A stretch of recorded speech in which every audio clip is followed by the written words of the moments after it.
இந்த நாளிலும் உங்கள்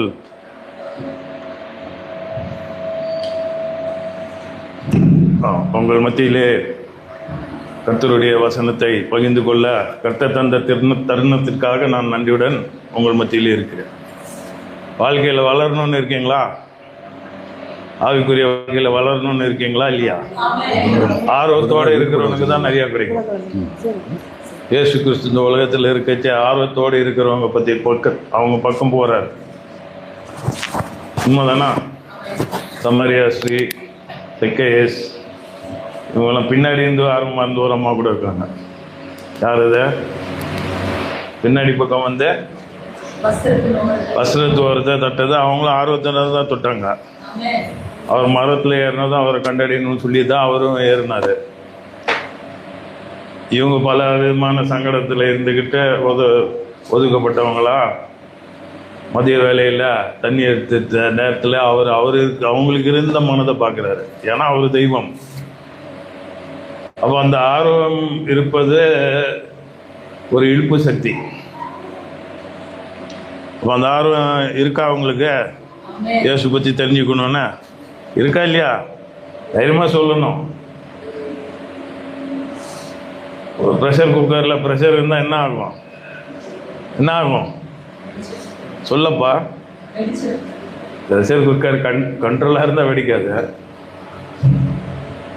என்ன ஆகும்? வழக்கமாக எப்படி காட்டும்? அது இருக்கிறது விசில் வரும். மேடம், நான் அடுப்பில் ப்ரெஷர் குக்கர் வச்சேன்னா என்ன சத்தமே காணும் அவங்க வேகமாக முடிக்கணும் ஆள் அப்படின்னு சொல்லிட்டு அவங்க யோசிக்கிறாங்க. இருமா, நிதானமாக இரு, அந்த நிறைய பொருளில் போட்டிருக்கேன், சூடு ஆகணும். சூடு ஆக ஆக ஆக ஆக அதில் அந்த ப்ரெஷர் வந்து பில்ட் ஆகுது. ப்ரெஷர் பில்ட் ஆனதை வந்து அடையாளம் வந்து விசில். அதே நேரத்தில் சில ப்ரெஷர் குக்கரில் சைடில் லீக் ஆகிட்டே இருக்குது. எங்கள் வீட்டில் அது மாதிரி ஒரு பிரச்சனையான ப்ரெஷர் குக்கர் புதுசாக வாங்கி போட்டாலும் அது கேஸ்கட் சரியில்லை, லீக் ஆகிட்டே இருக்குது. லீக் ஆகிடுச்சுன்னா அது ப்ரெஷர் பில்ட் ஆகாது. அப்போ நம்ம வச்ச பொருள் சரியாக முடியுதான்னு கூட நமக்கு தெரியாது. அதெல்லாம் கணக்கு போட்டு செய்யலாம். அது ப்ரெஷர் லீக் ஆகுது. ப்ரெஷர் பில் லீக் ஆகிறவங்க எத்தனை பேர் இங்கே இருக்கிறோமா இல்லையா? ஒரு நாள் கற்றுக்குறோம், அடுத்த நாள் லீக் ஆகிடும். அப்புறம் அடுத்த நாள் மறுபடியும் உங்களுக்கு உயிர் கொடுக்கணும். அதுக்கப்புறம் மறுபடியும் லீக் ஆகிடுது காற்று. அது வந்து தேவன் மேலே ஆர்வம், அந்த ஆர்வம் இருந்ததுன்னா அது மாதிரிலாம் நடக்காதுன்னு நினைக்கிறேன். ஏன்னா ஆர்வத்திலேயே நம்ம வளர்ச்சி அடைவதற்கான வாய்ப்பு இருக்கு. இப்போ இந்த நீதிமொழிகள்லேருந்து ஞானம் நிறையா இருக்கு. நீதிமொழிகள் படிப்பீங்களா? ஆர்வம் படிப்பீங்களா? நான் சும்மா எப்பயோ ஒரு வாட்டி படிப்பீங்களா? ஆர்வம் படிக்கிறதுக்கு கணக்கு என்ன? சாரம் இறங்கணும். ஆர்வம் படிக்கிறதுக்கு ஒரு இண்டிகேஷன் என்ன? நடக்கிறது உணர்வு பக்கம். படிப்பது ஆர்வம் படிக்கிறேன்னா என்ன செய்வ நீ? படிப்பு ஆர்வம் படிக்கிறேன்னா நீ சொல்ற சொல்லு, எல்லாரும் சொல்லலாம். படிப்பு ஆர்வம் படிக்கணும்னா என்ன அடையாளம்? பிடிச்ச ஆர்வம் படிக்கிறதுடைய அடையாளம். அடிக்கடி படிக்கிறீங்க. என்ன சொன்னீங்க? ரிப்பீட்டிங்னா அடிக்கடி படிப்பதும் ஒரு இண்டிகேஷன்.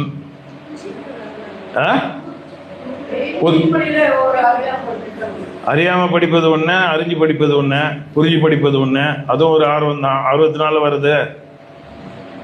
அது தொடர்ந்து படிப்பதும் ஒரு ஆர்வம் தானா? விடாம படிக்கிறதும் ஆர்வம் தானா?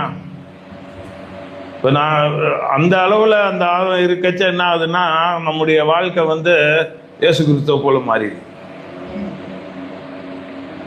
இதுக்கு சம்பந்தம் இருக்கு. அதுதான தான் வலியுறுத்துறேன்.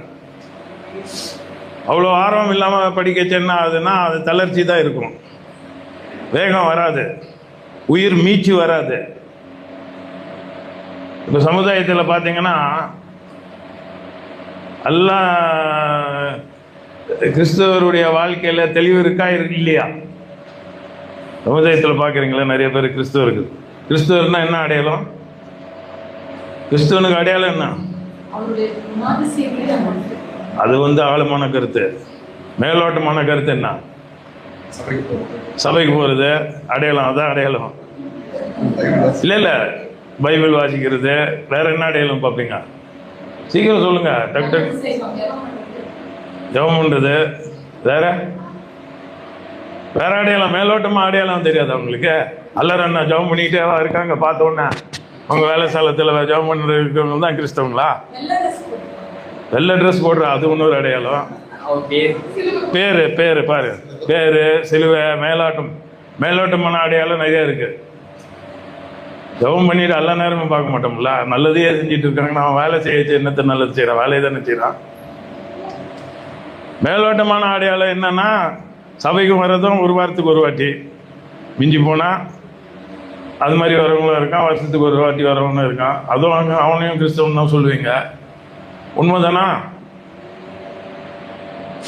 ஆனா அந்த நற்குணம் இயேசு கிறிஸ்துவ போல இருக்கிறான்னு சொல்லி நீங்க யாராவது வச்சு அடையாளம் கண்டுபிடிச்சிருக்கீங்களா?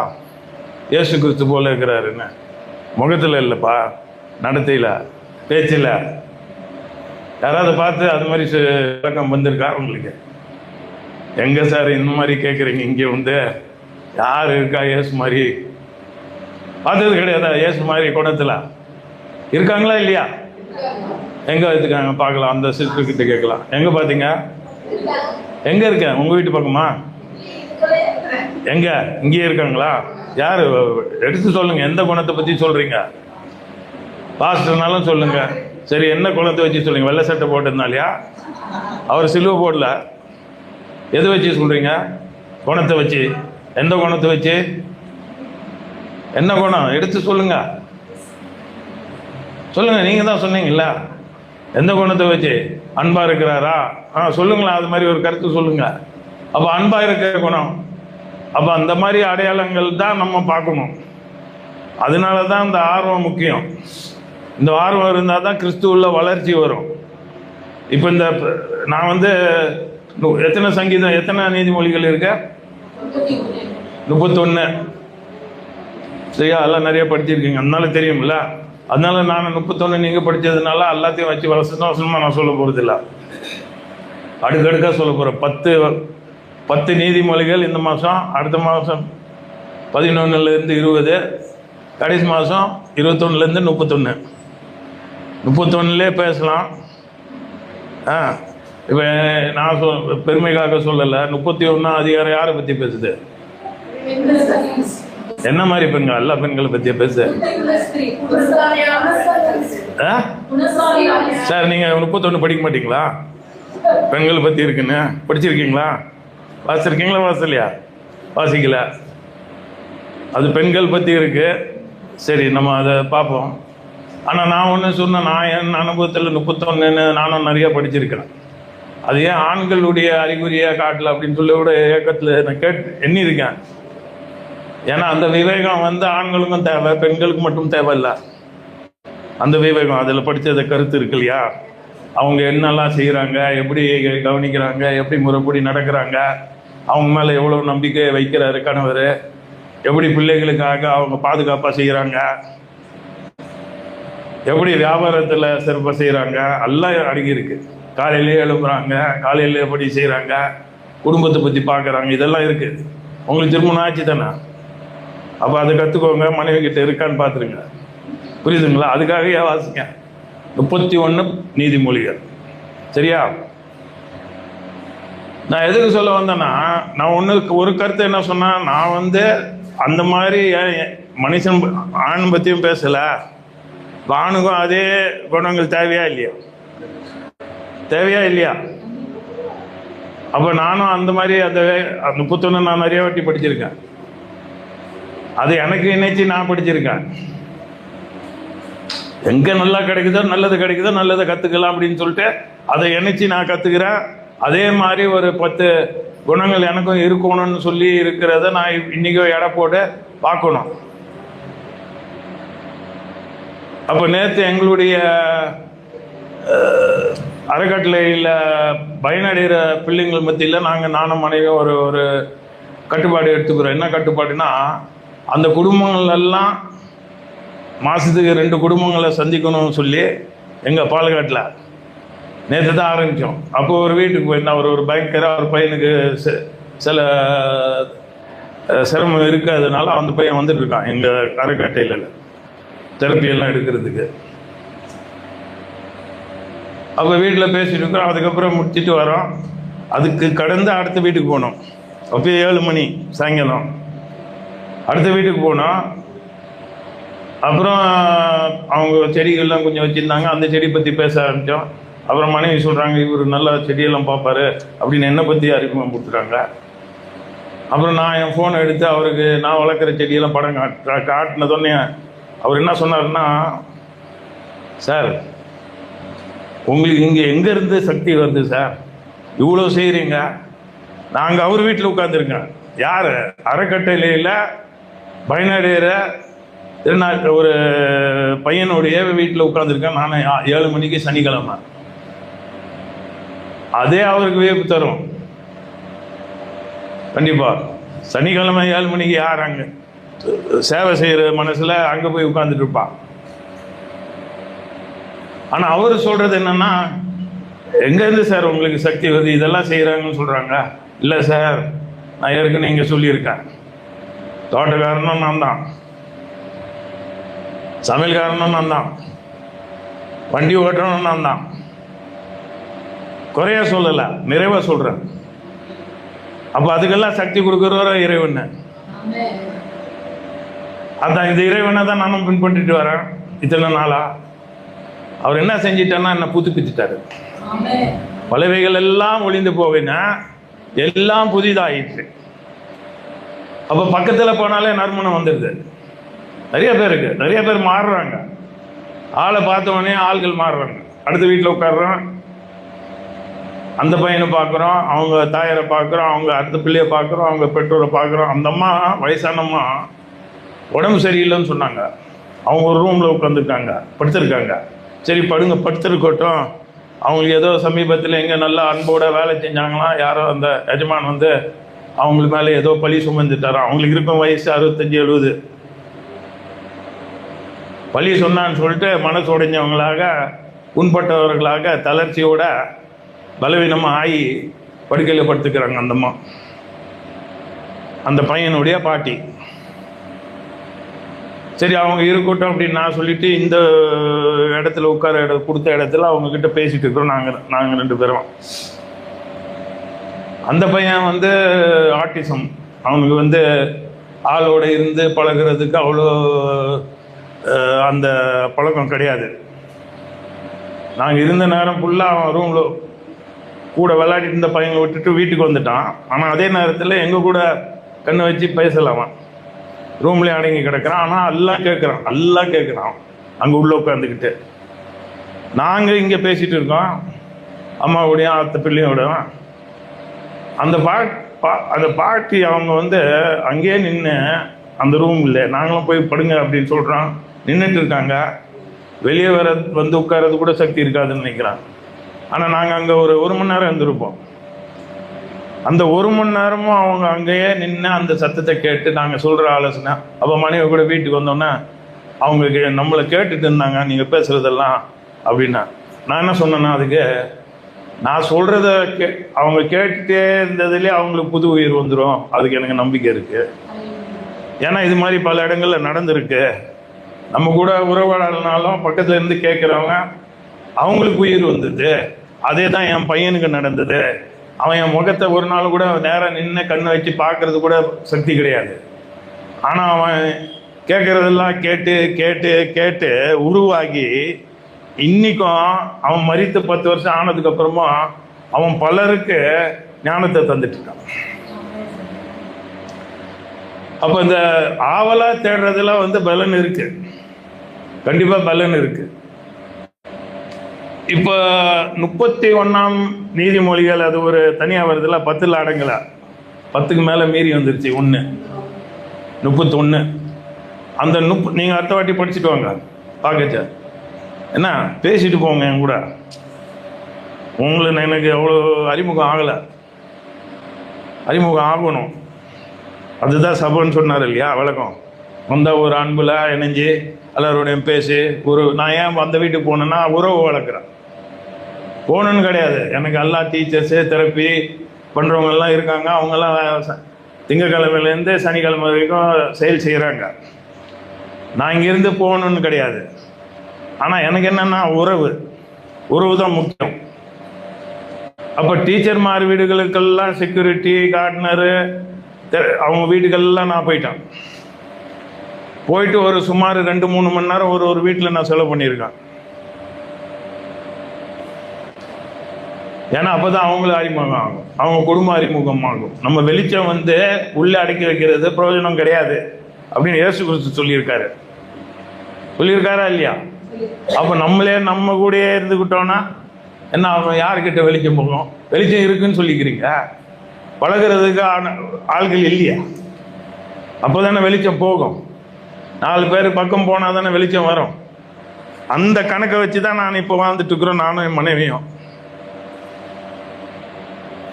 இப்போ என் மகன் என்ன செஞ்சிட்டா, இந்த வாட்டி அவள் கூட படித்த நண்பர்கள் எல்லாம் வர வச்சுட்டா. அவளுக்கு பிறந்த நாள் வருது 26ஆம் தேதி. அவள் யோசிக்கிறா, ஜபத்தோடு யோசிச்சுட்டு இருக்கா, கடவுளே என்ன மாதிரி பிரயோஜனமாக இருக்கணும். அவளுக்கு பாரம், அவங்க கூட கல்லூரியில் படித்தவங்க மேலே பாரம். கல்லூரி படித்து முடிஞ்சு ஒரு 13-14 வருஷம் ஆகிப்போச்சு. தொடர்புள்ள சிலவங்க இருக்காங்க, ஆனால் அவங்க பல வகையான பேக்ரவுண்ட்லேருந்து வராங்க. இவளுக்கு பாரம்,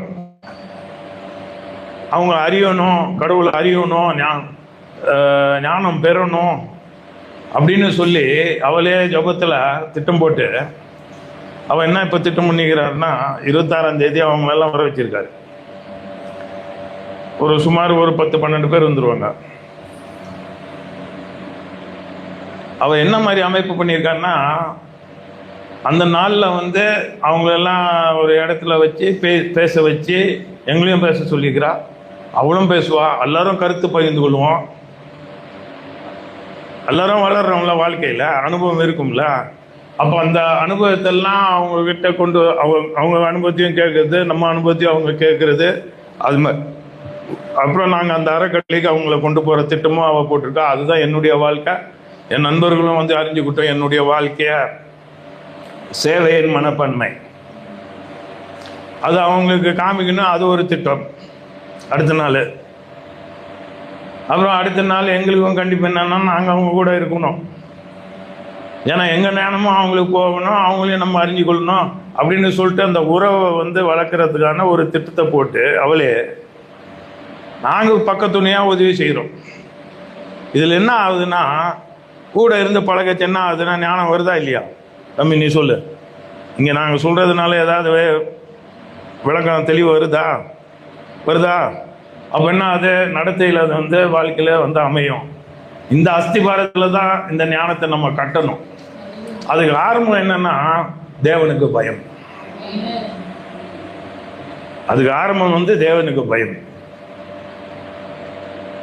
அப்போ தேவனுக்கு பயப்படுறது தான் ஞானத்தின் ஆரம்பம் சொல்லி அதுலேயே போட்டிருக்கு 1ஆம் அதிகாரத்திலே 7ஆம் வசனத்தில். நீதிமொழிகள் 1:7 அதில் பார்த்தீங்கன்னா,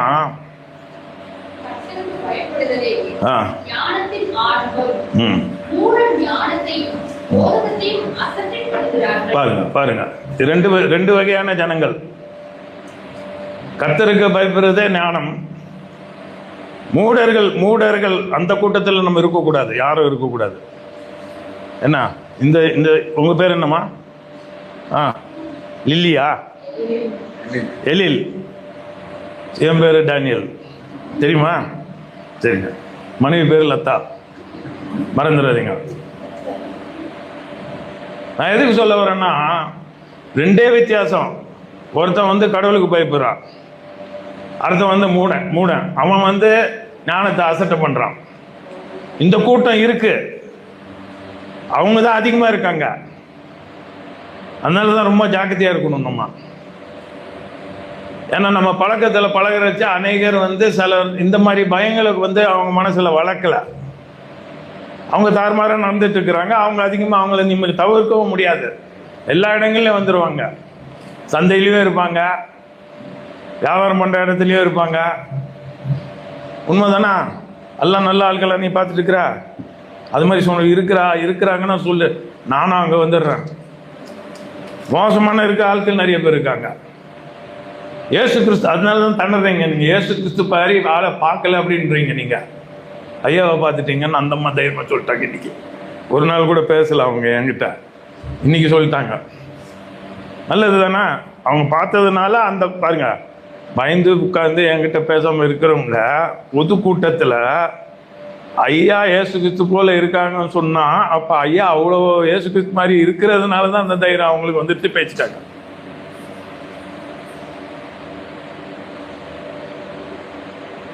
நீங்க எங்க வேலை செய்றீங்க?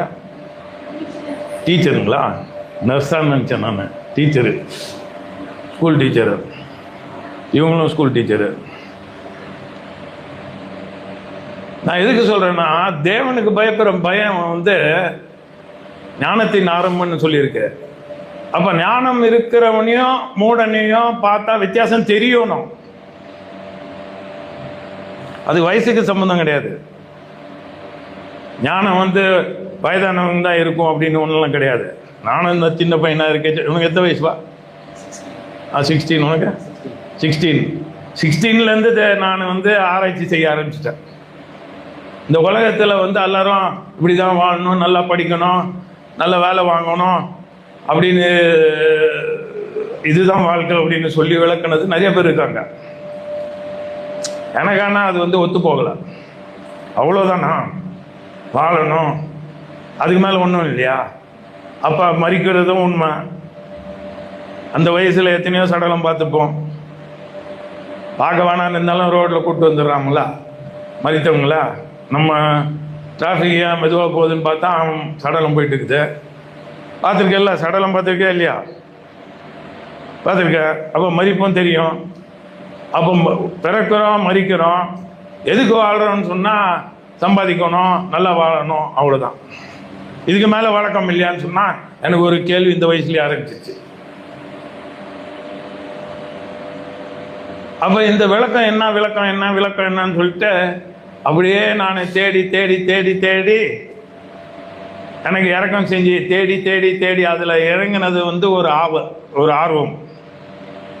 ஆர்வம் இருந்ததுனால தேடுறேன். அதனால் எல்லாரும் சொல்லிட்டாங்கன்னு சொல்லிட்டு அதே மாதிரி படித்து வேலைக்கு நல்ல சம்பாத்தியம் வாங்குற மட்டும் கட்டு வச்சு வாழ்ந்துருப்போம்ல. இல்லையே, நானும் தேடுறேன். எவ்வளோதானா சொல்லிட்டு அந்த வயசுல இருந்து நான் தேடுறேன். அப்போ தேடுறவன் என்ன ஆகும்? கண்டடைவான். இயேசு கிறிஸ்து சொன்ன வசனம் தானே, தேடுங்கள் அப்பொழுது கண்டடைவீர்கள். அந்த ஆர்வத்தை குறித்து தான் முதல்ல சொன்னது. ஆர்வம் இருக்கா இல்லையான்னு சொல்லி. அப்போ அந்த ஆர்வத்தோடு தேடும் போது தான் ஞானம் பிறக்கிறதுக்கு வழி. அதனால அதை நல்லா படிங்க. நீங்களும் எனக்கு நண்பர் ஆயிருங்க, சரிங்களா? தொழில் செய்கிறீங்களா? தொழிலா என்ன செய்கிறீங்க? வியாபாரமா? டீச்சரா? எங்க பேங்கா? எங்க சொல்லுங்க, தைரியமாக சொல்லுங்க, எல்லாருக்கும் தெரியட்டுங்களா?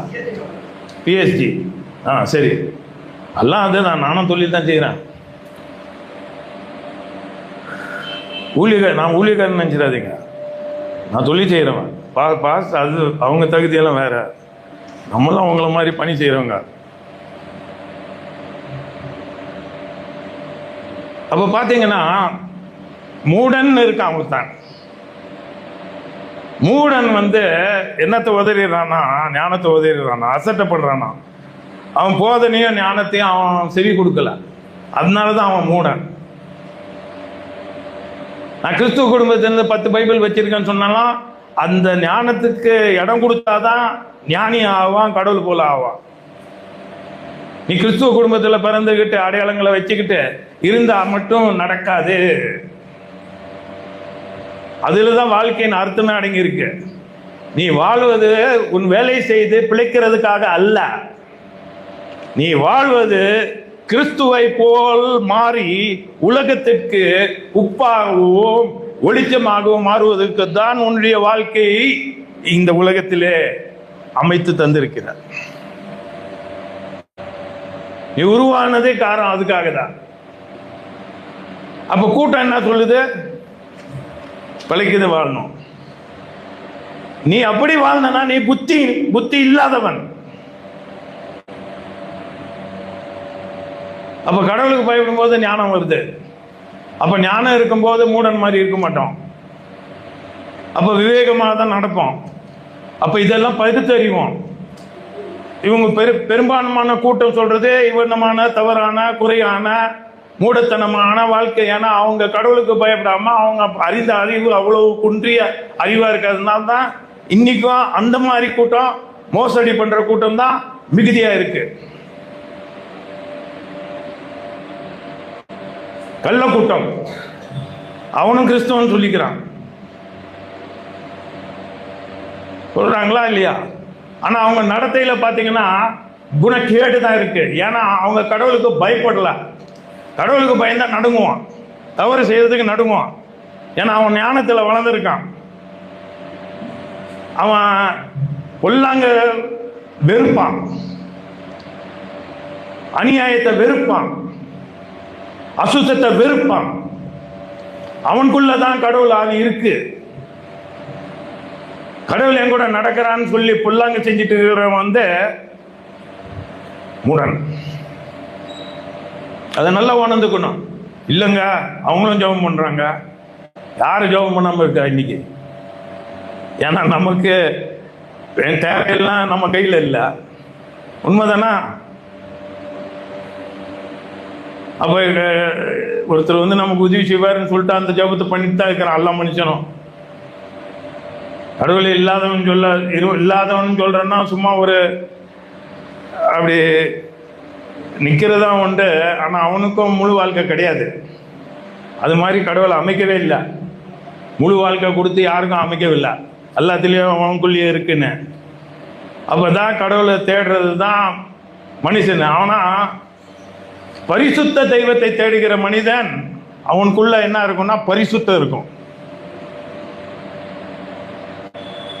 ஏன்னா அந்த வார்த்தையை வந்து அவன் அந்த பாட்டில் நீங்க பாட்டில் அந்த ஆர்வத்தை அவரோட இருக்கணும் அப்படின்லாம் பாடுறது இதுல தான் அடங்குது. அதுல அவரோட இருக்கணும்னா இந்த விளக்கங்கள்லாம் நம்ம வாழ்க்கையில் இருக்கணும்.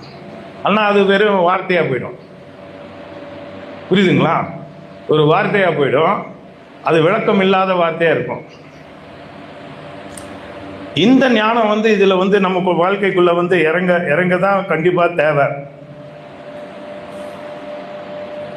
2ஆம் அதிகாரத்துல பார்த்தாலும் அதே மாதிரி தான் சொல்லியிருக்குது.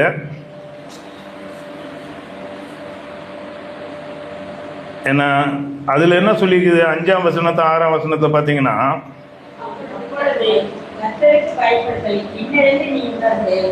தேவனை அறிவிப்பதை கண்டறிவார். கர்த்தர் ஞானத்தை தருகிறார். அவர் வாழ்வின் அறிவு புத்தி கொள்ளும். பாருங்க. அப்ப நேற்று வரைக்கும் நீங்க ஆரம்பிக்கல அப்படின்னு சொல்லி இன்னைக்கு வந்ததுன்னா தெளிவா இன்னிலிருந்து அதை ஆரம்பிச்சிருங்க. நேற்றே ஆரம்பிச்சிருக்கணும் அந்த நடத்தை. என்ன, அதுதான் நம்மளுக்கு பாதுகாப்பு. நீங்க எங்க போனாலும் எந்த நிலையில எந்த தொழில இருந்தாலும் சரி, உங்களுக்கு உண்மையாகவே பாதுகாப்பான வாழ்க்கையை நீங்க நடத்தி முழுமையான வாழ்க்கையை நடத்தணும்னா அந்த தேவ பயத்தை நம்ம கட்டிக்கணும். திருமணம் அப்புறம் ஆனாலும் பரவாயில்ல, தேவ பயத்தை கட்டிக்கணும். எல்லாம் அவசரப்பட்டு திருமணம் பண்ணி போடுறான். ஏன்னா அவனுக்கு வந்து திருமணம் ஆகணும்னு சொல்லிட்டு அதையும் சொல்லி கொடுத்துட்டாங்க. கண்டிப்பாக திருமணம், எனக்கு திருமணம் ஆகணும்னு பிடிக்கல, ஆனாலும் அம்மா அப்பா சொல்கிறாங்கன்னு சொல்லி கட்டி ஆகணும் அப்படின்னு உட்காந்துக்கிறான். ஐயா, முதல்ல ஞானத்தை கட்டிக்கோ,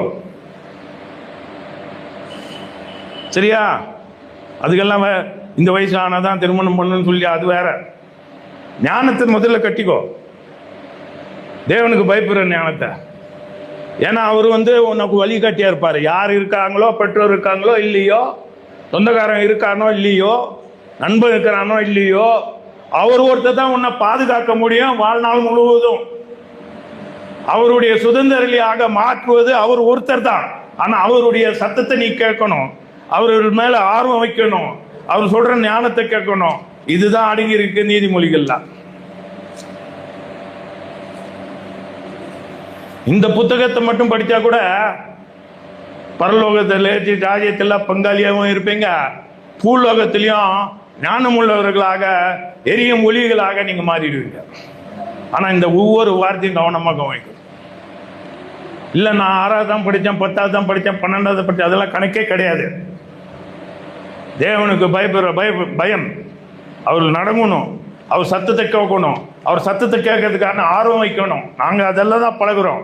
ஏன் எங்கள் வாழ்க்கை அது மாதிரி மாறி இருக்குது, ஏன் நாங்கள் பல காரியங்களை செய்கிறோம்னா அந்த ஞானம் தான். இந்த வார்த்தைகளை படிக்கச்சே எனக்கு மனசில் படுது. இதெல்லாம் கடைப்பிடிச்சதுனால தான் நம்ம வாழ்க்கை பிடிக்குது. ஒரு வார்த்தையை நாங்கள் வைக்கல, எல்லா வார்த்தையும் நாங்கள் கடைப்பிடிக்கிறோம். ஆனால் இன்னைக்கு என்ன செய்யறான்னா இதுக்கும் அவன் வாழ்க்கைக்கும் சம்பந்தம் இல்லை, அவனும் கிறிஸ்தவனும் சொல்லிக்கிறான். நடக்கா இல்லையா? சொந்தக்காரங்களையும் இருப்பாங்க, ஊர் ஜனங்கள்லையும் இருப்பாங்க. அவனும் நானும் கிறிஸ்தவன்றான். அப்போ அவனுடைய அடையாளம் இதில் காரணம்ல. அவன் கடவுளுக்கு பயப்படுறானா, அவன் பேசுகிற வார்த்தையில் கட்டில் இருக்கானா, அவன் செய்கிற செயலில் அவன் சரியான காரியங்களை செய்கிறானா அப்படின்னு சொல்லி பார்க்க போனால் அதுலேயே புரிஞ்சு போய்டும் யார் யார். நீ என்ன குழப்பம்னா, தவறுக்கும் நீதிக்கும் நியாயம், நீதி நியாயம் ஒழுக்கம் இதெல்லாம் புரியாத ஒரு கூட்டமாக வளர்த்துட்டோம் நம்ம. அதுதான் நமக்கு பாரம். இப்போ படிப்பு சொல்லி கொடுத்துட்றோம். எல்லா ஸ்கூல்லேருந்து படிப்பில் பிள்ளைங்க வந்துகிட்டே இருக்காங்க வருஷம் வருஷம். உண்மைதானா? எத்தனை ஸ்கூல் இருக்கு. அந்த ஸ்கூலை பயன்படுத்தி சம்பாதிக்கிற ஒரு கூட்டம். ஆனா தவறாம எல்லா ஸ்கூல்லேருந்து படிச்சவன் வந்துட்டு இருக்கிறான், படிச்சவன். ஆனா எதுல தவறிட்டோம்னா, அவனை அந்த ஞானத்துல வளர்க்காம இருந்துட்டோம். நம்மளும் மௌனமாக வேலை செஞ்சுக்கிட்டே கம்முன்னு இருந்துடுறோம். கடவுள்கிட்ட ஜபத்தை பண்ணிட்டு நம்ம நல்லனா இருந்தால் போதும், நம்ம வீடு கட்டிட்டா போதும், நமக்கு நல்ல திருமணம் ஆகிட்டா போதும் அப்படின்னு சொல்லி அதுக்குள்ள அந்த கட்டுக்குள்ளே இருந்துட்டோம். இத்தனை பிள்ளைங்க வராங்கல்ல பள்ளிக்கூடத்துல இருந்து, அவங்களுக்கு யாரை ஞானத்தை சொல்லி கொடுக்க போறா? பெற்றோரும் அவங்களும் சம்பாதிக்கணும், அவங்களும் போயிட்டாங்க. பிள்ளை பாதுகாக்கிறதுக்கோ பிள்ளைக்கு ஞானத்தை வளர்க்கணும்னா யாரும். எத்தனை பிள்ளைங்களுக்கு இந்த போனை கொடுத்துட்றாங்க, வச்சுக்கோ, இதுல ஞானம் வருதா? எங்க வருதா சொல்லுங்க. நீங்க எங்கேயாவது பாத்தீங்களா ஞானம்? இதுல இருந்து குப்பை வருது, குப்பைக்கு மேல குப்பை வருது. குப்பை பக்கத்துல இருந்தா ஓடி போடுவான். என்ன சொன்னா இதை விரும்பி வச்சுக்கிறான். இது இல்லைன்னா அவங்க அம்மா அவங்க அப்பா அவனை நேசிக்கலையா? எது இந்த குப்பைய கொடுக்கலன்னா அவனுக்கு என்ன சொல்றான் சின்ன பிள்ளை, எங்க அப்பா என்ன நேசிக்கல. இந்த நேத்து என் மகா சொல்லிட்டு இருக்கிறா, யாரையோ சந்திக்க போனானா ஒரு ஜப கூட்டத்துக்கு. அப்ப அவங்க 5 வயசு பொண்ணு இருக்கான். இவர் நல்லா பாடுறவர், மனைவி வழக்கம் சொல்ல போனால் அவங்க பாஸ்டர் அம்மா ஒய்ஃபு. அவங்க அந்த கூட்டத்தை நடத்துகிறாங்க. இந்த பிள்ளை போயிட்டு இருக்குது. அவங்களுக்கு 2-3 பிள்ளைங்க, அதில் ஒரு 2 பிள்ளைங்க நினைக்கிறேன். அந்த பிள்ளை 5 வயசு ஆயிடுச்சு. அப்போ என் மக சொல்கிறா, அவங்ககிட்டயும் சொன்னா என்கிட்டயும் சொன்னா. அந்த பிள்ளை பிடிவாதம் பண்ணான் அந்த நேரத்தில். அப்போ நல்லபடி நான் போனேன். வழக்கமாக அவள் போக மாட்டான் இந்த மாதிரி கூட்டங்களுக்கு. ஞாயிற்றுக்கிழமை பேசுகிறா சபையில், இது மாதிரி இந்த கூட்டம் அந்த கூட்டம் அந்த கூட்டம்னு போகலை. ஆனால் ஏதோ ஒரு கடவுள் ஏவுனதுனால அவள் போனேன்னா, அந்த பாசறையாவுடைய மனைவி எங்கள் வேலையில் எங்கள் ஸ்தாபனத்தில் வேலை செய்யுது. அவளுக்கும் ஒன்று நல்ல ஆழமான கடவுள் அறிவு வரணும்னு சொல்கிற பாரம் என் மக வச்சிருக்கா. அவங்க அவளோட வயசானவங்க. ஆனால் இந்த சின்ன பிள்ளை அவளுக்கு மனசில் என்ன வச்சுக்கிறா, அவங்களுக்கும் ஞானம் வரணும், நான் ஏதாவது சொல்லணும், தெளிவாக வரணும். அவங்க பாஸ்டருடைய ஒய்ஃபு தான், ஆனாலும் அவர் ஒரு வகையில் இருக்கார் பாட்டு பாடிக்கிட்டு. அவள் எங்களை வயசு எங்கள் குடும்பத்தை வச்சு அவள் இடம் பார்க்குறா. எங்கள் குடும்பத்தில் ஒரு மனம், நீடிய சாந்தம், பொறுமை, தாழ்மை, சண்டம் சச்சரவும் கிடையாது, ஒன்றும் கிடையாது. ஏசு கிறிஸ்து, இதே ஏசு கிறிஸ்து தான். அதனால தான் எல்லாரையும் நான் பங்கு பெற சொல்கிறேன். இப்படி பங்கு பெற்றீங்கன்னா, அந்த அளவில் பங்கு பெற்றீங்கன்னா கடவுள் உங்களை நல்ல வகையில் பயன்படுத்துவார். சமுதாயத்தின் அலைவுகளுக்கு தேடி போறவங்க மத்தியில் உங்களை நிறுத்துவார். நீங்க வாயை திறந்து பேசுவீங்க, உங்களுடைய வாழ்க்கையை பார்த்து அவங்க மாறுவாங்க. இந்த சாட்சி இல்லாததுனால தான் அழிஞ்சு போற கூட்டமாக நம்ம மாறிக்கிட்டோம். தமிழ்நாட்டிலையும் பண்பு இருக்கிற நாடுன்னு சொன்னோம்ல, பண்புக்கும் இதுக்கும் என்ன இருக்கு? கிறிஸ்துவ பண்பும் கிடையாது, தமிழ் பண்பும் கிடையாது. அந்த மாதிரி ஒரு முடத்து கூட்டமா வந்துட்டோம். இதை திறந்து அவங்க முகத்தையும் பார்க்க வேண்டியதா இருக்க. அப்ப நானும் ஜெபம் பண்ணிட்டு வரேன், கடவுளே இது மாதிரி ஒரு சூழ்நிலையில இந்த தேசத்துல, இந்த பிரதேசத்துல என்ன வச்சுக்கிறீரு, நீர் என்ன செஞ்சிருப்பீரு இங்க இருந்தா அப்படின்னு நான் கேள்வி கேட்டு வரேன். ஏன்னா இத்தனை நாள் அவரோட நடந்துட்டேனே நானு. இதோட இல்ல, அவரோட. அவர் நம்ம வாழ்க்கையை மாத்திட்டாரு. சமீபத்தில் இவங்களை எங்க மாமியாரை சந்திக்கிறதுக்கு ஒரு அம்மா சென்னையில இருந்து வந்தாங்க புருஷனோட. எனக்கு அவங்களெல்லாம் தெரியாது. ஆனா நான் அந்த வீட்டுக்கு திரும்பணும்னு நான் போறேன். பேச்சு நடக்கு என்ன. அப்ப அந்த பேச்சில் நான் ஏதோ தச்சையில் ஏதோ எதனால சொன்னேன்னு கிடையாது. என் மனைவியை காட்டி நாங்கள் ஒரு வாட்டி சண்டை போடலாம் அப்படின்னு சொன்னான். வாழ்க்கையில் அவங்களுக்கு எத்தனை வருஷம் கல்யாணம் இருந்தது கூட தெரியாது. அவங்க ஏதோ தச்சையில் அவங்கள பார்க்கணுன்னு வந்திருக்காங்க. இங்கே அவங்க பார்க்கணும் வரல, இந்த ஊருக்கு வந்திருக்கிறாங்க. இவங்களை பார்த்துடலாம். ஏன்னா அவருடைய வீட்டில் இருந்த பியானோ இது இல்லை, பியானோ, அந்த பியானோ அவங்க வீடை அவங்க வாழ்க்கை முடிஞ்சதுக்கு அப்புறம் இவங்க அப்பா கிட்ட கொடுத்துக்கிறாங்க. அவங்க அப்பா கிட்ட கொடுத்தது அவங்க அப்பா அந்த ஊர்ல இருந்து வெளியே சென்னைக்கு வரச்ச கான்பூர்ல இருந்து அது எங்க வீட்டுக்கு வந்துருச்சு. அது எங்க வீட்டில் இருக்கு. சரி, இந்த வீட்டுக்கு போனா அவங்க பியானோவையும் பார்த்துடலாம் அப்படின்னு சொல்லிட்டு வந்தாங்க. பியானோ தெரியுமில்ல? பியானோ இல்லை, பியானோ. சத்தம் ஒரே மாதிரி இருக்குது. பாதி கேட்டா. அப்ப அந்த அம்மா அவங்க கிறிஸ்தவங்க, அவரும் கிறிஸ்தவரு. அவங்களுக்கு ஒரு சுமார் ஒரு 68, அவருக்கு 68 இருக்குன்னு வச்சுக்கோங்க. அவங்களுக்கு 65 இருக்கும். அப்போ வளர்ந்தவங்க, படித்தவங்க, கிறிஸ்தவங்க, சென்னையில் இருக்கிறாங்க. இது அடித்தா உடஞ்சிடும்.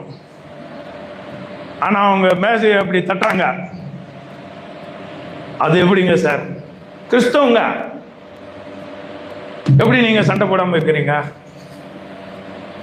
சண்டை போட்டாதான் திரும்பணும் அப்படின்றாங்க என்கிட்ட. நல்லா கவனிச்சுக்கோங்க, எங்கேருந்து கற்றுக்கிறீங்கன்னு நல்லா பார்த்துக்கோ. நான் இயேசுவோட நடக்கிறவன். எனக்கு இயேசு அதெல்லாம் ஒன்றும் சொல்லி கொடுக்கல. ஆனால் அவங்க ஆணித்தரமா சொல்கிறாங்க, கல்யாணம்னா திருமணம்னா சண்டை இருக்கணும், சண்டை இருந்தால் தான் திருமணத்துடைய முதுமை அப்படின்னு அவங்க ஆணித்தரமா சொல்கிறாங்க. சண்டை போட்டுக்கணுமா, அப்புறம் ஸ்நேகம் காட்டணுமா, அதுக்கு ஒரு விளக்கம். நான் கிறிஸ்து எனக்கு எங்க கற்றுக் கொடுத்தாருன்னா, சின்ன வயசுல இந்த திருமணங்களுக்கு போவேன். கோயிலுக்கு கூடுவாங்களா, பாப்பா அந்த காலத்தில் நம்ம போகணும்ல கூட, அப்பா அம்மாவோட. தனியாக போக முடியாது, அப்பா அம்மாவோட போவோம். அங்கே உட்காந்துருப்போம். அநேக சபையில் இப்போ போதகர் திருமணத்தில் பேசுனது 1 கொரிந்தியர் 13 அன்பை குறித்து. அதை நான் கேட்குறேன், சின்ன பையனை நான் கேட்குறேன். அன்பை குறித்து பேசுகிறாங்க. திருமணம்னா அன்பு. அங்கிருந்து கேட்டு 1 பாகத்தில் என்ன சொல்லுது? there are 3 things: faith, hope and love. Tamil என்ன?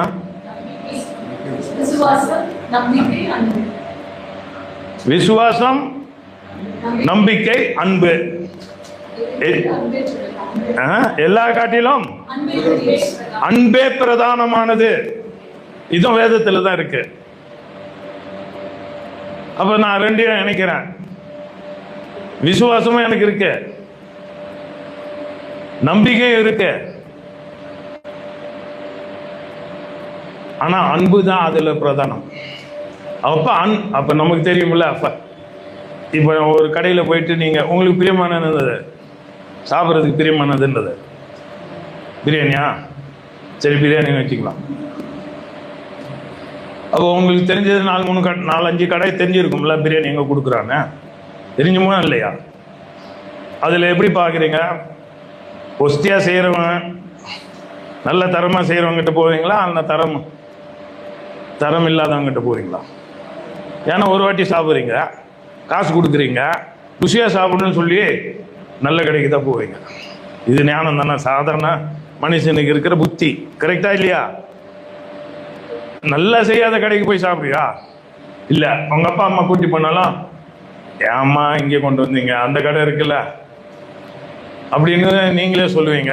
ஏன்னா அந்த வயசுல இருந்து அந்த புத்தி இருக்கும். இது நல்லது, அது அதோட மட்டம் அப்படின்னு சொல்றது இவங்க பகுத்தறிவு சின்ன பிள்ளை கூட இருக்கும். அப்ப இந்த வேதத்துல என்ன சொல்றதுன்னா, அன்புதான் பிரதானமானது.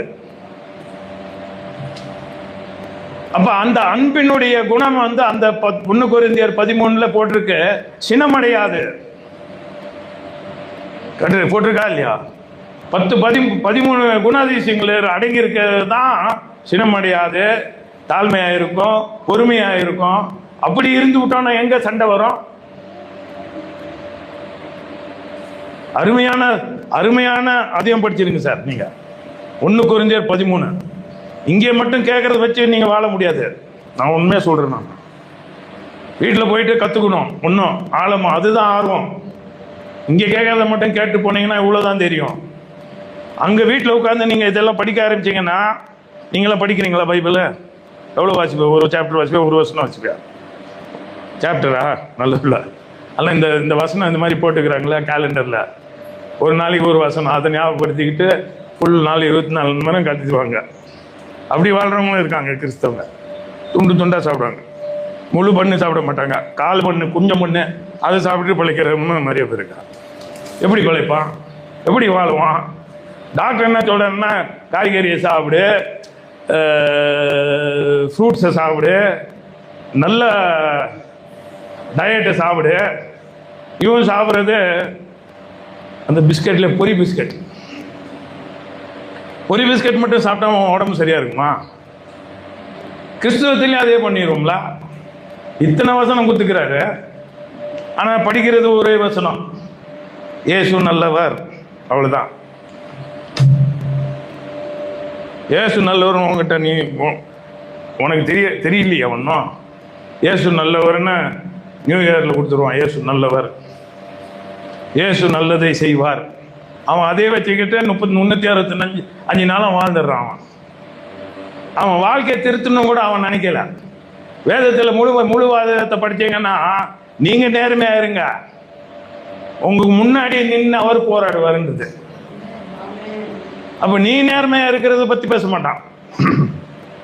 ஏன்னா பேசினா அவங்க கோச்சிட்டு போயிடுவாங்களா, மறுபடியும் வர மாட்டாங்களா? ஆனா வியாதி வந்தா மட்டும் டாக்டர் கிட்ட போயிடுறீங்களா? அப்ப டாக்டர் நான் உங்களுக்கு நினைச்ச மாதிரி சொல்லி கொடுக்குறாரா? ஆறுதலான வார்த்தை மட்டும் தான் பேசுறாரா? உங்களுக்கு சிகிச்சை வேணும்னா சிகிச்சை செஞ்சாதான் ஆகணும். அப்ப வேதத்தை படிக்கச்ச மட்டும் நல்லதை மட்டும் கேட்டுக்கிட்டு உட்கார்ந்துக்கிட்டு வளர்ந்துருவோம் அப்படின்னு நினைக்கிறது புத்தீனம், அது ஞானம் கிடையாது. கடவுளுக்கு பயப்படுற மனிதன் கடவுளுடைய சத்தத்தை கேட்பான். ஏன்னா அவர் விரும்புறதை எதுன்னு அவன் தேடுவான். அந்த ஞானம் அது 4 பேர் இவங்க சொல்லி கொடுத்தாதான் வரணும்னு கிடையாதுங்க. நீங்களே இன்னைக்கு துடிக்கணும் அந்த ஞானத்துக்காக. பெண்கள் அவங்க வருவாங்க, லத்தம் மாடம் வராங்க, பார்க்கறதுக்கும் அழகா இருக்கிறாங்க, நல்லா சிரிக்கிறாங்க, நல்லா பேசுறாங்க அப்படின்னு சொல்லிட்டு நீங்க உட்காந்துக்கிட்டே இருந்தீங்கன்னா உங்க வளர்ச்சி யார் காக்க போறா? அது நல்லா கவனிச்சுக்கோங்க மனசுல. உங்க வளர்ச்சி யாரு காப்பா? அவங்க வர்றது வரைக்கும் காத்துருப்பீங்களா? எங்க உலகத்துக்கு வேண்டிய இப்ப தொழிலுக்கே நாங்க வேகமா படின்றோம். அந்த வேலைகளை செய்யறது மட்டும் படிக்காத, இதுக்கு மேல படி, அப்பதான் நீ புத்திமான ஆவா அந்த வேலையில் அப்படின்னு நாங்க சொல்றோம், தொடர்ந்து சொல்றோம். இந்த காலத்துல நவீன காலத்துல எல்லாம் வந்துருச்சு இல்ல, இப்போ ஏஐ வந்ததில் நாங்கள் என்ன சொல்லியிருக்கிறோம், இன்னைக்கு எங்கள் 2/3 ஆஃப் மை ஆர்கனைசேஷன் 100-600 பேர் வேலை செய்கிறாங்கன்னா 400 பேருக்கு நான் பேசிட்டேன் இந்த கடந்த 2 வாரத்தில். இந்த வாரத்தில் அடுத்த 200 பேர்கிட்ட பேச போகிறோம். அவங்கக்கிட்ட என்ன சொன்னேன்னா, வழக்கமாக நீங்கள் வந்து ஒரு தேர்ச்சி அடைஞ்சு ஒரு அளவுக்கு வர்றதுக்கு அது வித்தியாசமான எண்ணங்கள்லாம் இருக்குது. 3 வருஷம் 5 7 வருஷம் 10 வருஷம் சொல்கிறாங்க ஒரு சப்ஜெக்ட்லேயே. நான் சொன்னேன் ஏஐ வந்ததுனால, நான் சொல்கிறதுனால இல்லை, ஏஐ வேகமாக வந்துருச்சு, அதை நீங்கள் வந்து பகுத்தறியணும். அந்த அளவுக்கு உங்களுக்கு ஞானமும் வேணும், திறமையும் வேணும். அதை வந்து நீங்கள் கற்றுக்கொள்றதுக்கு 1 வருஷம் தான் இருக்குது. நீங்கள் 1 வருஷம் கற்றுக்கலன்னா அது தள்ளிட்டு போய்டும் உங்களை. அது தெரியாதவங்கலாம் இந்த உலகத்தில் வேலைக்கு திணற போகிறான். இதுதான் உண்மை. அவங்க என்ன சொல்கிறாங்கன்னா, இனி வரவங்கெல்லாம் ஏஐ படித்தவங்க தான் வருவாங்க. நானே இதை உணர்ந்தவன். அந்த சத்தத்தை கேட்டுக்கிட்டு நீங்கள் நம்ப மாட்டீங்க, இத்தனை பணி இருந்தாலும் இந்த பொறுப்பு இருந்தாலும் இந்த கடைசி 7-8 வாரத்தில் நானே 100 மணி நேரத்துக்கு மேலே அந்த ஏஐ படிச்சிருக்கிறேன். சர்டிஃபிகேட்டெல்லாம் வச்சிருக்கிறார். அந்த காரியத்தை தெரிஞ்சுக்கணும்னு. அப்போ உங்கள் பிழைப்புக்காக நீங்கள் இவ்வளோ படிக்கணும்னு நானே சொல்கிறேன். 400 பேர்கிட்ட பேசிட்டேன் கடைசி 2 வாரத்தில். இந்த வாரத்தில் நான் இன்னும் 200 பேர்கிட்ட பேசிடுவேன். அப்போ எல்லாருக்கும் அந்த விளக்கத்தை தரேன். உங்கள் தொழில் செய்கிற சம்பந்தமானதையும் படிங்க, ஏஐயும் படிங்க. ஏஐ வந்து வேலை ஸ்தலத்தில் வந்து பண்ண முடியாது, நீங்கள் வீட்டில் படிங்க. படிச்சுட்டு திறமையை வளங்க. அதெல்லாம் விட்டுப்பட போயிடுது.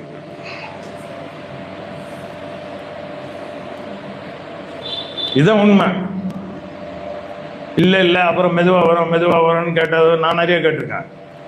ஆனால் அந்த ஆட்கள் இன்னைக்கு சொல்கிறது என்னென்னா, நாங்கள் ஏற்கனவே பயன்படுத்த ஆரம்பிச்சிட்டோம். அடுத்தபடி என்னென்னா, அந்த ஞானத்தை நம்ம சொல்லி தருகிறதுக்கு நமக்கு ஞானம் வேணும் எல்லாருக்கும். அந்த காலத்து மாதிரி கிடையாது, அவங்க கம்ப்யூட்டர்காரங்க, அவங்க கோடரு அப்படின்னு சொல்லிட்டு இருந்தோம். இந்த காலத்தில் என்னென்னா, எல்லாரும் இறங்கி இருக்கணும். இறங்கினா தான் அந்த தொழிலில் பழைக்க முடியும். அது மாதிரி ஆகிப்போச்சு. நானே 5 சர்டிஃபிகேட் வச்சிருக்கேன், பெரிய பெரிய இடங்களில் படிச்சிருக்கேன். அப்போ எவ்வளோ விவேகத்தோட தேடணும்னு சொல்றது, ஆர்வம்னு சொல்றது அதுதாங்க ஆர்வம். கேட்டோம்ல ஒரு கேள்வி, ஆர்வம் இருந்தால் என்ன நடக்கும்னா, ஆர்வம் இருந்தா நீ படிக்கிற ஒரு ஞானியா மாறி போடுவ. எதை படிக்குது? வேதத்தை படிக்கிற ஞானியா மாறி போடுவ. நேற்றே செஞ்சிருக்கணும். என்னை பார்க்குறவங்க நிறைய பேர் என்கிட்ட என்ன சொல்கிறாங்கன்னா, உங்களை 10 வருஷத்துக்கு முன்னாடி நான் பார்த்துருந்தேன்னா எங்கள் வாழ்க்கை எப்படியோ மாறி போயிருக்கோம் சார் அப்படின்றாங்க. அந்த அளவுக்கு அவங்க எங்ககிட்ட இருந்து ஞானத்தை பெறுறாங்க. பெருமைக்காக சொல்லலை, என்னை வந்து உருவாக்குன்னு சொல்லி கேட்குற பெரிய ஆட்கள் இருக்காங்க, கெஞ்சி கேட்குறாங்க. ஒரு பையன் நான் வந்து பாடம் படிக்கிற நேரத்தில் நீ என்கிட்ட இருந்து கற்றுக்கலாமடா அப்படின்னு சொன்னால், அவன் என்ன சொல்கிறான்னா, ஒரு மாச கணக்குன்னு சொன்னான்னு நினைக்கிறான். மாச கணக்கில் ஒரு 15 நிமிஷமாவது எனக்கு தாங்க சார் அப்படின்றான். படித்தவன் 15 நிமிஷமாவது, அது 1 மாசமா 3 மாசமானு தெரியல, 15 நிமிஷம் நேருக்கு நேரு பார்த்து பேசுறதுக்காக எனக்கு வாய்த்தாங்க அப்படின்னு கெஞ்சிறான். ஏன்னா எனக்கும் உயிர் வேணுங்க, அவனும் கிறிஸ்தவன், எனக்கு உயிர் வேணும், நீங்கள் வாழ்கிற உயிர் வேணும் எனக்கு அப்படின்றான்.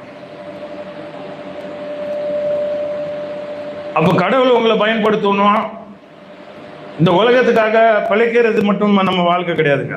அது யாருனாலும் சரி, அது மாதிரி நம்மளை ஏமாத்திக்கிட்டோம். பிழைப்புக்கு மேலே நம்ம வாழ்க்கையை நிறுத்தி, நம்ம வாழ்க்கையை எடுத்துக்காட்டா வச்சு,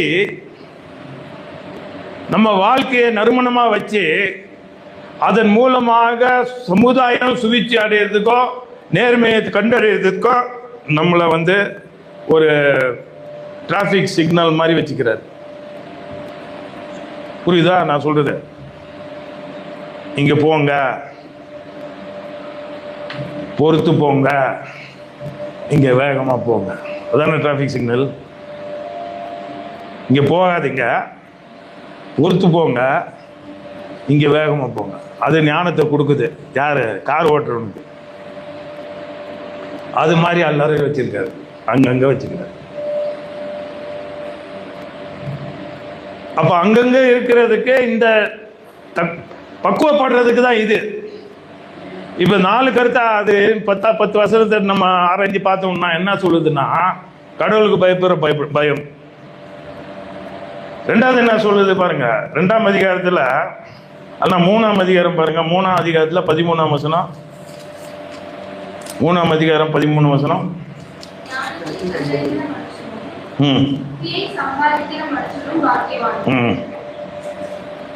அது தொடர்ந்து 14 படிங்க.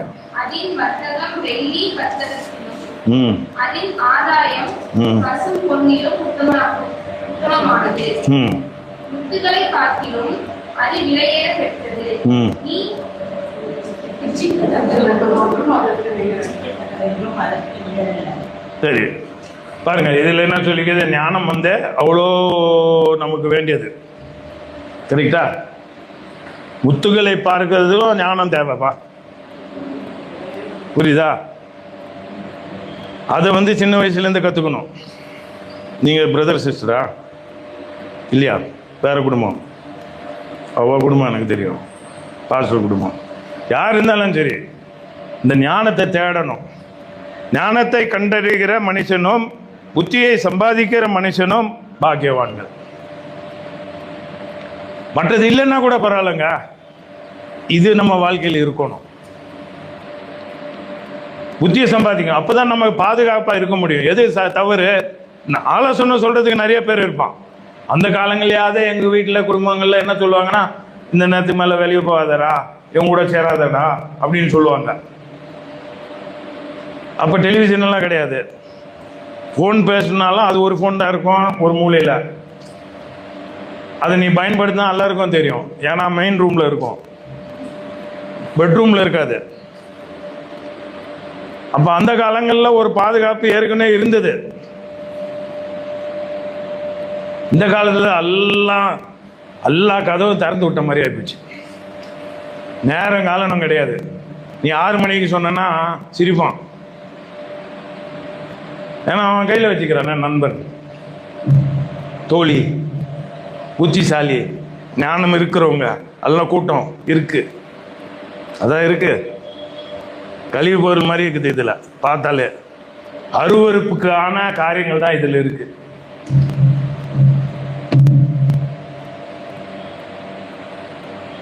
கடவுளுக்கு பயப்படுறவன் வந்து தவற வெறுப்பான், தவற வச்சு ருசிக்க மாட்டான். எல்லாரும் கையிலும் இது வந்துருச்சு. என்ன ஆயிடுச்சுன்னா, இப்ப குழப்பம்தான் அதிகரிச்சிச்சு. அப்ப இதை தவிர்க்கணும்னா நீங்க தடை பண்ணா மட்டும் போதாது, அந்த பிள்ளை சொல்லணும் எனக்கு இது தேவை கிடையாது. அப்பதான் அவங்க வைராக்கியமா குணம் கூட வளர்ந்தவங்கள காணும். நான் என் மனைவி கிட்ட சொன்னது என்னன்னா, என் மக 13 வயசு. உனக்கு என்ன வயசுப்பா? வெக்கப்படாம சொல்லு. 15 ஆயிட்டு, நீ அதுல கிராஸ் பண்ணிட்ட. 13 வயசுல என் பிள்ளை வந்ததுக்கு அப்புறம் நான் என் மனைவி கிட்ட சொன்னேன், நான் தகப்பன்னு செய்ய வேண்டிய கடமை என் பிள்ளையோட செய்ய வேண்டிய கடமை நான் முடிச்சிட்டேன் அப்படின்னு சொல்லிட்டேன். நான் வழக்கமாக என்ன யோசிப்பாங்க, பிள்ளை படிக்கணும், பிள்ளை படித்ததுக்கு அப்புறம் திருமணம் பார்த்து வச்சா முடிச்சாதான் என் கடமை முடிஞ்சதுன்னு சொல்றவங்க இருக்காங்களா? நீங்க கேட்டிருக்கீங்களா? அப்பாவே சொல்லுவாரு, என் கடமையை முடிக்கணுங்க, என் பிள்ளை திருமணம் செய்து அது திருமணம் முடிஞ்சதுக்கு அப்புறம் தான் என் கடமை முடிஞ்சதுன்னு சொல்றவங்க இருக்கான். நான் 8 வயசுல சொன்ன 13 வயசுல. என் பிள்ளைக்கு இன்னைக்கும் கல்யாணம் ஆகல, ஆனா நான் சொன்னது 13 வயசுல. எதனால சொன்னா, அந்த பகுத்தறிவை வளர்த்துட்டேங்க கடவுளுடைய உதவியால. இது சரி, இது தவறு, அந்த ஞானத்தை வந்து கடவுள் வந்து அவருடைய இரக்கத்தினால அந்த பிள்ளையினுடைய மனசுல பதியிற அளவுக்கு அந்த வளர்ப்பை வளர்த்துச்சு. அப்ப 13 வயசுலயே இது செய்யணும், இது செய்யக்கூடாது, எங்களை பார்த்து பயந்தனால இல்ல, அவன் மனசுலயே அந்த மனசு எண்ணத்தை வளர்த்து கடவுளுக்கு பயந்த எண்ணத்தை வச்சுட்டா. அதனால நாங்க தைரியமா அவளை வளர்த்தோம், ஸ்கூலில் கூட கேட்டாங்க யாரை அவங்க சந்திக்கலாம், ஹாஸ்டலில் இருக்கச்சு யாரை சந்திக்கலாம் யாரை சந்திக்கக்கூடாதுன்னு வேற கேட்டாங்க, எழுதி கொடுங்க. அப்போ நானும் யோசிக்கிறேன், அவங்களும் யோசிக்கிறாங்க, 2 பேர் முடிவும் அதே தான். இவ்வளோ வளர்த்ததுக்கு அப்புறம் அப்போ ஸ்கூலில் எத்தனை வயசு இருந்துப்பாங்க? 16 17. சரிட்டா? அந்த வயசுலேயே நாங்கள் முடிவு எடுத்தது இது மாதிரி இவங்கள தான் பார்க்கணும் அவங்கள தான் பார்க்கணும், நம்ம எழுதி கொடுக்க வேண்டாம்னு சொல்லிட்டு ஹாஸ்டல் வார்டன் கிட்ட சொல்லிட்டோம். அவள் தெரிஞ்சுக்குவா, நாங்கள் எழுதி கொடுக்கணும்னு இல்லை அப்படின்னு சொன்னது. அந்த ஸ்கூலில் ஒரு இன்டர்நேஷ்னல் ஸ்கூலில் அவங்களே அவளுடைய குணத்தை பார்த்து 2 வருஷத்தில் 1 வருஷத்துலேயே பார்த்து அடுத்த வருஷத்துலேயே அவள் ஸ்கூல் லீடராகவே பண்ணிட்டாங்க. வழக்கமாக அந்த ஸ்கூலில் சின்ன வயசுலேருந்து வளர்ந்த பிள்ளைங்களுக்கு தான் கொடுப்பாங்க, அந்த தகுதி எவ்வளோக்கும் கொடுத்துட்டாங்க. அப்போ பார்க்குறவங்களும் தெரியுது இல்லை, வெட்டுறதுக்கு தெரியுது ஒன்று, பார்க்குறவங்களுக்கும் தெரியுது இந்த புள்ள புத்திசாலியாக இருக்கா, சரியான முறையில் தன் வாழ்க்கையை நடத்துகிறா அப்படின்ற அந்த கண்ணோட்டத்தை அவங்களே உணர்கிற அளவுக்கு அவளை கொண்டு வந்தோம். 4 வருஷம் மும்பை பட்டணத்தில் எங்கள் வீட்டில் தனியாக இருந்து என் மனைவி இப்போ கூட சொல்லுவாங்க, நான் இருந்தேன்னு நான் செஞ்சிருக்க மாட்டேன்னு. ஒரு பெண் பிள்ளைய தனியாக ஒரு வீட்டில் எங்கள் வீட்டில் இருந்து படிப்பதற்கு உரிமை கொடுத்தவன் நான். எல்லாம் பயந்துட்டு இருப்பாங்க, என்ன பண்ணிடுவாளோ, வேறவங்க என்ன பண்ணிடுவாங்களோ, எப்படி பொறுப்பெல்லாம் பார்க்க முடியும் அப்படின்னு நினைக்கிற எண்ணம். ஆனால் வளர்த்தது அந்த மாதிரி இந்த ஞானத்தினால்தான். அப்போ ஞானத்தை தேடுறது தான் நம்மள மட்டும் இல்லை, நம்ம கூட இருக்கிறவங்களெல்லாம் ஞானத்தில் வளர்றதற்கான அந்த தலைமை தான் நம்ம தரணும். 3வது பார்த்தீங்கன்னா 1ஆம் அதிகாரத்தில் 10 3வது கருத்து என்னன்னா, அப்போ கடவுளுக்கு பயப்படணும். நான் எப்படி எழுதிக்கிறேன்? கர்த்தருக்கு பயப்படணும், ஞானத்தை தேடணும். 3வது 1ஆம் அதிகாரத்தில் 10 வசனத்தில் பார்த்தீங்கன்னா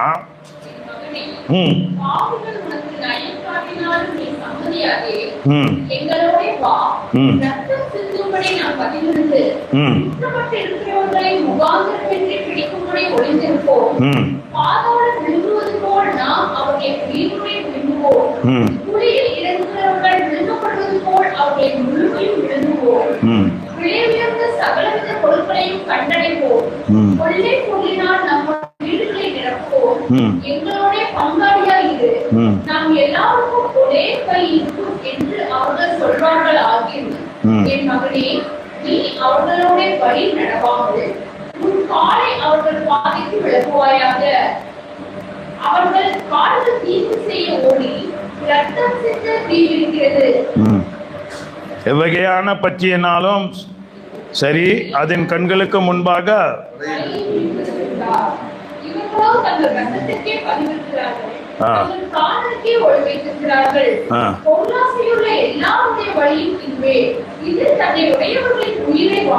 பாருங்க.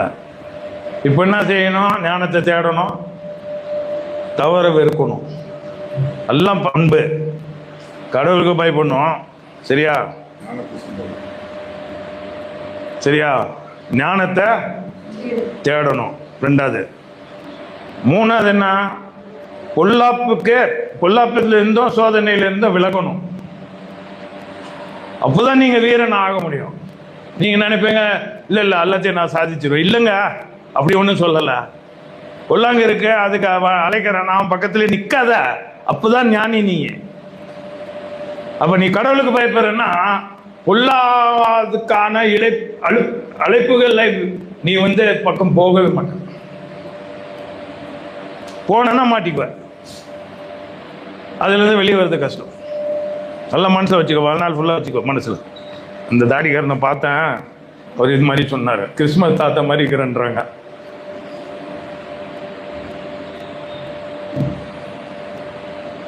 எங்க வீட்டில் ஒரு குட்டி கிறிஸ்மஸ் தாத்தா வச்சிருந்தேன். கிறிஸ்மஸ் டைம்ல வீட்டுக்கு வர வச்சேன் விருந்தாளி.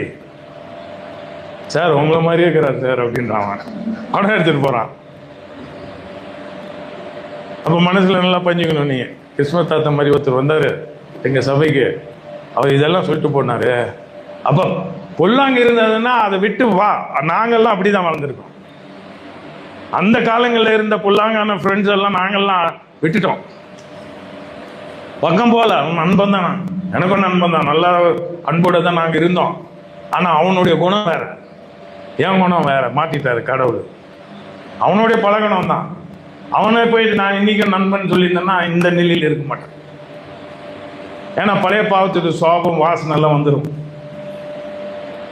அவனும் நண்பன் சொல்லி பலவீனமாக வந்துடும். அப்போ என்ன சொல்கிறான்? பாவத்துக்கு அடிமையாயிடும். அப்புறம் மீட்கிறதுக்கு யாரு? ஒரு வாட்டி மீட்டாரு, பாதுகாக்கிறதுக்கு பொறுப்பு நம்மளது தானா?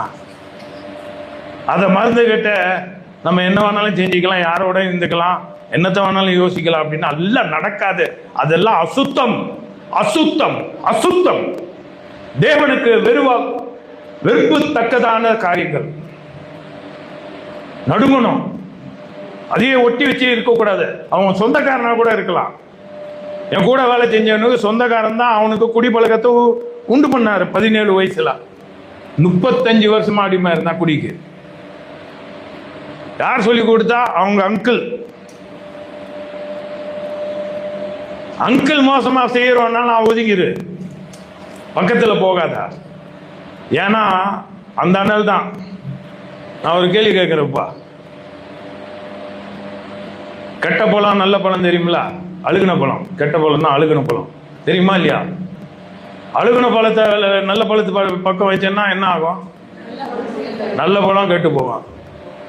நல்ல பழத்தை அழுகுன பழம் பக்கம் வச்சாலும் அப்படித்தான் ஆயிடும். ஆனா நல்ல பழம் வந்து அழுகுன பழத்தை நல்ல பழம் ஆக்குமா? ஆக்கவே ஆக்காது. சரிங்களா? அதுல ஒரு எச்சரிக்கை நமக்கு. கடவுள் மீட்டாதான் உண்டு. அழுகுனது பக்கம் இருக்கிறது கொஞ்சம் தவறு தான். ஏன்னா அசட்டையா இருக்கிறதுக்கு சான்ஸ் இருக்கு. அவனை மீட்க போறேன்னா சரி, அது வேற. அது ஞானமா தான் போகணும்னு சொல்லி வேதத்தில் சொல்லியிருக்கு. நீ அழிஞ்சு போகாத, போற அளவுக்கு நீ போயிடாத. மீட்கிறது நல்லது, ஆனால் ஜாக்கிரதையாரு. இப்போ சாதாரண வகையில் அவன் மாதிரி ஆள்கிட்ட உட்கார்ந்தோன்னா, அவன் நண்பன் பழைய காலத்தில் நம்ம டீ போய் குடிக்கலாம் அவனோட, அவன் பேசுறது. நான் ஒரு 35 இப்போ சமீபத்தில் என் ஃப்ரெண்டு சென்னையிலேருந்து, அவன் பழைய ஃப்ரெண்டு, இன்னொரு ஃப்ரெண்டு அவன் கூட வந்திருக்கான் போல அங்கே சென்னையிலேருந்து. அப்போ ஃபோன் பண்ணிவிட்டு என்கிட்ட கொடுக்குறான், இவங்ககிட்ட பேசு, யாருன்னு தெரியுதானே. அப்போ அந்த ஆள் பேசுகிறாரு. 40 வருஷத்துக்கு மேலே கடந்து போச்சு, நான் சந்திக்கலை, இடையில பேசுகிறாரு. குரல் பேச்சு வச்சு டக்குன்னு நான் கண்டுபிடிச்சேன் யாருன்னு. நீ தானே சிரிச்சுக்கிட்டே இருப்பல அப்படின்னு சொல்லி, அவன் பேரும் ஒரு கிறிஸ்துவ கிரகரி. அவனுக்கு ரொம்ப சந்தோஷம். இத்தனை 40-45 வருஷத்துக்கு அப்புறம் இவர் குரலை கண்டுபிடிச்சாரு, பேச்சிலேயே அப்படின்னு சொல்லிட்டு அவனுக்கு ஒரு நல்ல சந்தோஷம், நல்ல நண்பன் அப்படின்னு நினைக்கிறான். அதுக்கப்புறம் பேச ஆரம்பிச்சான் பாருங்க, அதே பழைய கட்ட வார்த்தை தான், ஒன்றும் மாறல. அந்த காலத்தில் பேசின கட்ட வார்த்தை தான் இன்னைக்கும் பேசிருக்கிறான். ஆள் தான் வயசாகிட்டான். அவன் தாத்தாவை கூட இருக்கலாம். நான் தாத்தா ஆகலை இன்னும். இவங்க பிள்ளைங்க சொல்கிறது தான் தாத்தா. ஆனால் இப்போ எனக்கு தாத்தா என்ன, பேத்தி இருக்கணும்ல, பேரன் இருக்கணும்ல. எனக்கு பேரன் பேத்தி கிடையாது.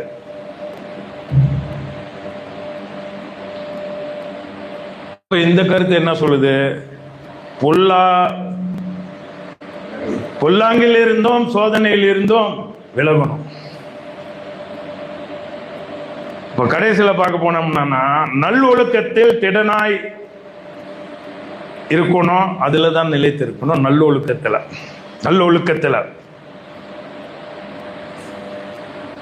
அப்போ நல்லொழுக்கம் சொல்றதுல ஒரே ஒரு உதாரணம் மட்டும் நான் சொல்லிடுறேன், ஒரு வசனத்தை மட்டும்.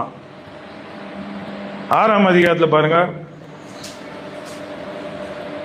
6ஆம் அதிகாரம் இதில் வச்சு முடிச்சிடுறேன் நான். ஒரு 5 நிமிஷம் ஜாஸ்தி ஆயிடுச்சு. 6ஆம் அதிகாரத்தில் 1-5 படிங்க.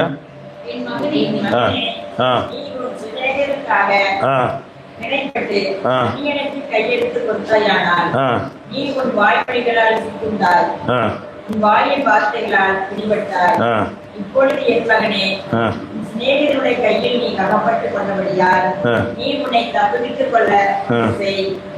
கண்ணுக்கு நித்திரையும் கண்ணிமைக்கு தூக்கமும் வரவிடாமல் உன் சிநேகிதனுக்கு பணியிடத்தில் போய் உன்னை தாழ்த்தி உன்னை வருந்தி கேட்டுக்கொள். ஆ வெளிமான் வேட்டைக்காரன் கைக்கும் வேடன் கைக்கும் தப்புவது போல நீ உன்னை தப்பித்துக் கொள். சரி. நல்லொழுக்கத்தில் திட்டனா இருக்கணும்னா அந்நியனுக்கு போயிட்டு நம்ம வாக்குமூலம் கொடுக்குறோன்னா சிக்கிக்கும். அப்படி கொடுத்துருந்தாலும் அதுலேருந்து வெளியே வந்துடும் அப்படின்றாரு. அப்போ ஞானத்தை தேடுறது இதே மாதிரி நல்லொழுக்கத்தில் அடங்கியிருக்கிறது. ஒரு உதாரணம் 6ஆம் வசனம் படிச்சிங்கன்னா அதுலேயும் இருக்கு பாருங்க.